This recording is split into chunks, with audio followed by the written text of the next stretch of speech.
Terima kasih Oh, iya. kesempatan ini. Jadi ngomong sama dia. Belum. Tapi nggak tahu betul apa enggak. Mungkin kan belum, Pak. Dan saya mau bicarakan kesaksian ini adalah Kabutuai. Kemarin kalau minggu lalu saya mengajarkan bagaimana Abraham dipanggil Tuhan, diberkati yang berlimpah-limpah, dan sekarang anaknya Kabutuai. Di dalam Kabutuai ini, apakah kita kalau sudah orang tua diberkati Tuhan, terus anak-anak akan diberkati Tuhan? Nah, ini butuh ketaatan.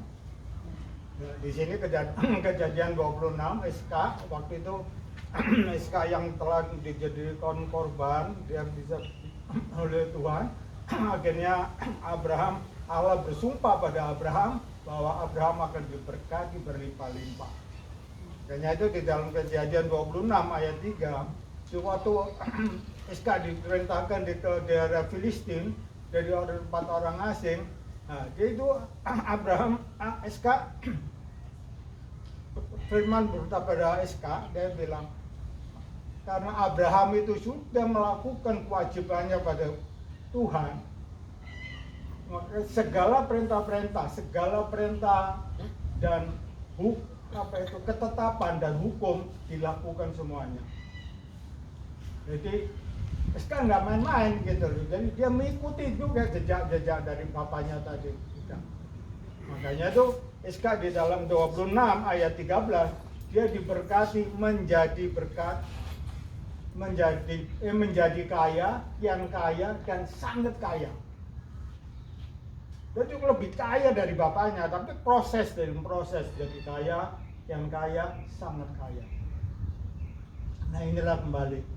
Kalau kita mau mengharapkan berkat Tuhan, hidup yang kekayaan, yang kekekalan sampai ke surga. Nah, inilah butuh ketaatan di dalam itu. Kembali kepada Saul. Waktu Saul diurapi Tuhan 2 kali disurapi Tuhan. Karena Saul tidak taat di dalam 1 Samuel 16 dan 17. Dia diperintahkan suruh bunuh Raja Amalek, tapi Saul tidak membunuh. Makanya Allah mundur. Ya, Allah yang mundur, kita nggak bisa kita percaya Tuhan terus Tuhan selalu ada. Allah yang mundur, Allah nggak mau orang tidak taat. Kembali di dalam Lukas 17, ingat istri Lot. Loh, kenapa kita harus bicara istri Lot? Apa itu pacar kita dulu? Ingat pacarnya. Tapi di kejadian 19, waktu Lot dan istri dan anaknya diselamatkan, dia ada perintah, ada 3 perintah. Lari, jangan berhenti, jangan noleh ke belakang. Tapi istri Lot apa? Dia noleh ke belakang. Akhirnya mati menjadi tiang darah. Karena kadang-kadang istri tadi itu, kenapa dia larinya setengah-setengah sehingga dia paling belakang? Karena di rumahnya itu harta kekayaannya ditinggal semua, dia kepikiran harta kekayaan itu. Nah, di sini kembali saya memberikan, kalau kita mau melayani Tuhan, kita lihat semangat, jangan berhenti. Ya, kita jangan berhenti, kita jangan malah belakang-belakangan hidup seperti yang lama.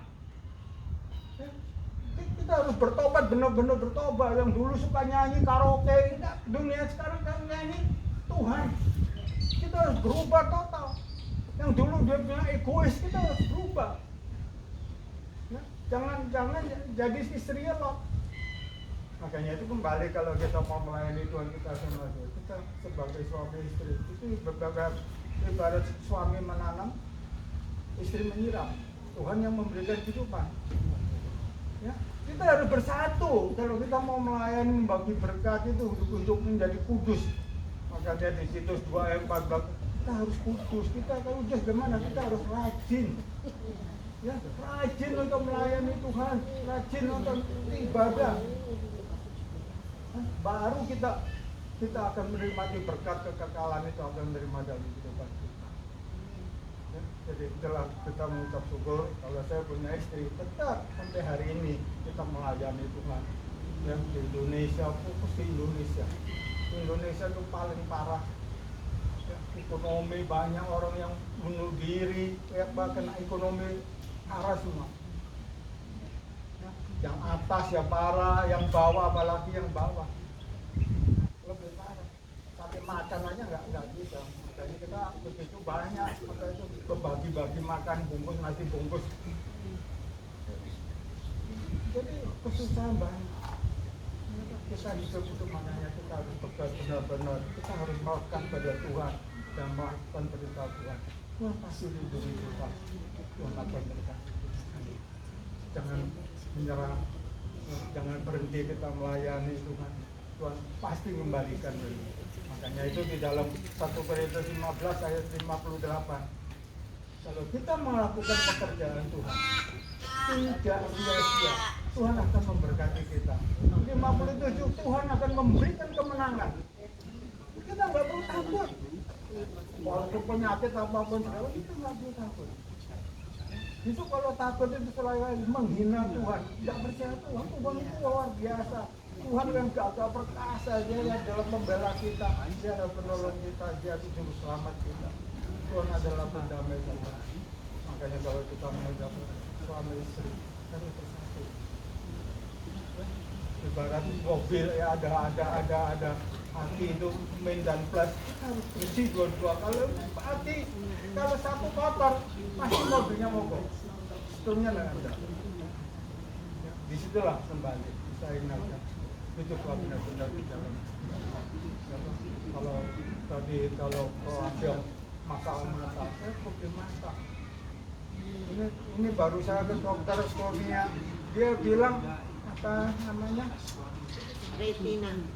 Retinanya terus itu saraf lemah. Sel ini lemah. Sel matanya lemah. Jadi kanan kiri ini riskan. Dan saya pasrah aja sama Tuhan. Ya, saya percaya Tuhan, saya minta Tuhan, gimana saya harus baca firman. Saya memang dalam 2 bulan ini nggak setia di dalam firman. Tapi Tuhan tahu, misalnya mata saya satu udah nggak kelihatan. Nggak kelihatan. Waktu kita terakhir nggak kelihatan. Jadi seperti buta satu.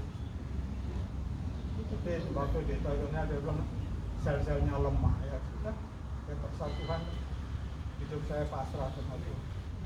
Makanya itu kembali takut dosa itu akan berkat. Anak saya keempat, ya dong. Waktu itu anak saya laki-laki semua, saya mau ambil anak. Saya orangnya keras, anak tukang kayu kong. Jadi kalau ngambil anak itu, kalau saya bilang sama Tuhan, Tuhan kalau aku nggak bisa untuk ngambil anak, kalau aku ngambil anak saya tahu itu, saya nggak bisa menyintai dosa. Cuma takut dosa.